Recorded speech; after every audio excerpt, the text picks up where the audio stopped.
آپ نے زیادہ تر لوگوں کے ماتھے اور پاؤں پر سیاہ نشان دیکھے ہوں گے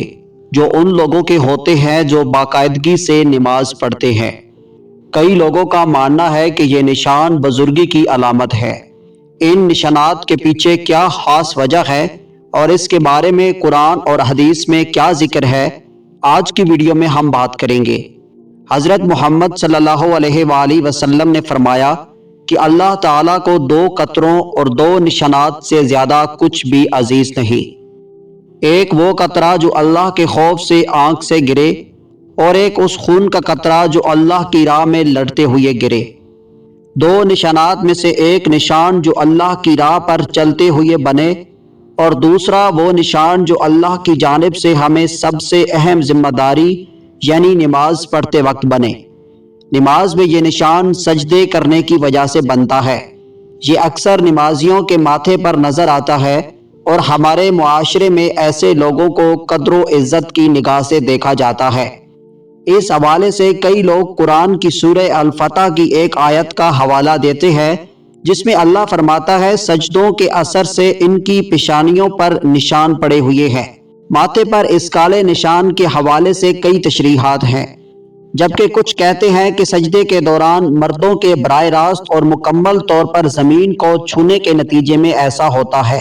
یہ بات درست اس لیے ہے کیونکہ ایک مسلمان ایک دن میں 5 وقت کی نماز کے دوران 34 بار سجدے کرتا ہے اور ہر سجدے میں وہ اپنا ماتھا زمین پر رگڑتا ہے اور مسلسل اس رگڑ سے اس کے ماتھے پر وہ جگہ جو سجدے کے دوران زمین پر رکھی جاتی ہے وہ سخت ہو جاتی ہے اور اس جگہ کا رنگ بھی کالا ہو جاتا ہے۔ پیشانی پر سجدے کی وجہ سے پڑنے والے سیاہ نشان کو بزرگی اور نیکی کی علامت تصور کیا جاتا ہے۔ مردوں میں یہ نشان اکثر دیکھا جاتا ہے لیکن عورتوں میں ماتھے کا یہ نشان بہت کم نظر آتا ہے۔ اگر اس نشان کا تعلق بزرگی سے یا نیکی کرنے سے ہے تو تب یہ نشان عورتوں کے ماتھے پر نظر کیوں نہیں آتا؟ سائنسی زبان میں اس کی وجہ یہ ہو سکتی ہے کہ ایک مرد عورت کی جلد میں فرق ہوتا ہے۔ ایک مرد کی جلد سخت اور مضبوط ہوتی ہے اور مسلسل رگڑ کی وجہ سے یہ نشان ان کے ماتھے پر ظاہر ہوتا ہے، اور مرد مسجد میں جہاں سجدہ کرتے ہیں تو وہ جگہ بھی سخت ہوتی ہے کیونکہ ایک مرد عورت کی بنسبت اپنی جلد کی زیادہ پرواہ نہیں کرتا، جبکہ عورتیں گھروں میں نرم قالینوں یا جائے نماز پر سجدہ کرتی ہیں اور سر کو زیادہ زور نہیں دیتی، جس کی وجہ سے یہ نشان عورتوں میں نہایت کم دیکھنے کو ملتا ہے۔ لیکن کئی عورتیں اور مرد ایسے ہوتے ہیں جو اس نشان کو حاصل کرنے کے لیے سجدوں میں اپنے ماتھے کو زور سے زمین کے اوپر رگڑتے ہیں، اور اس کے پیچھے وجہ قرآن کی یہی آیت بیان کی جاتی ہے کہ سجدوں کے اثر سے ان کی پیشانی پر نشان پڑے ہوئے ہیں۔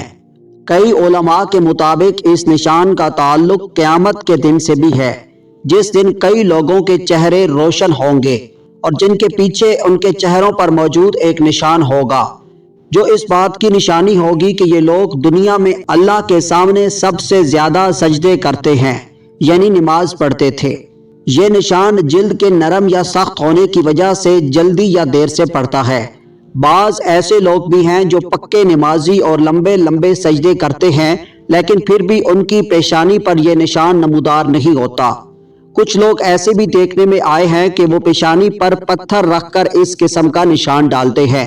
تاکہ لوگوں میں ان کی بزرگی مشہور ہو، لیکن جس کے دل میں ایمان ہو اور وہ وہی کرنا چاہتا ہو جو اللہ کے پاس ہے تو اسے لوگوں کی باتوں سے کوئی فرق نہیں پڑتا۔ جہاں سے ماتھے کے اوپر بال شروع ہوتے ہیں اس کے اوپر کے بھووں کے درمیان بننے والا یہ نشان ایسے لوگوں کی علامت ہوتا ہے کہ جن کے بارے میں یہ کہا جاتا ہے کہ یہ اللہ تعالیٰ کے پرہیزگار بندے ہیں اور 5 وقت کے نمازی ہیں۔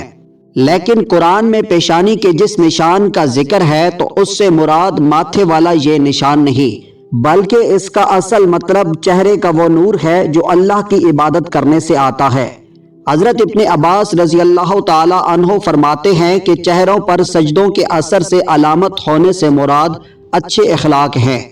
بعض بزرگوں کا قول ہے کہ نیکی کی وجہ سے دل میں نور پیدا ہوتا ہے، چہرے پر روشنی آتی ہے اور روزی میں کشادگی ہوتی ہے، لوگوں کے دلوں میں محبت پیدا ہوتی ہے